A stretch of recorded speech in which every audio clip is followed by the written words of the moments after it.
তুমি কাফিরদেরকে পৃথিবীতে কখনো প্রবল মনে করিও না। উহাদের আশ্রয়স্থল দোজখ, কত নিকৃষ্ট এই পরিণাম।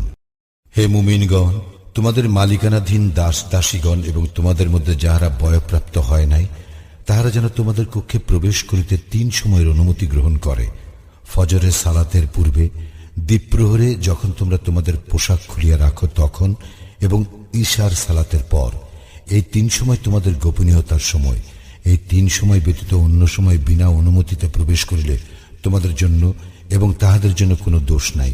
তোমাদের এককে অপরের নিকট তো যাতায়াত করিতেই হয়। এইভাবে আল্লাহ তোমাদের নিকট তাহার নির্দেশ সুস্পষ্টভাবে বিবৃত করেন। আল্লাহ সর্বজ্ঞ, প্রজ্ঞাময়।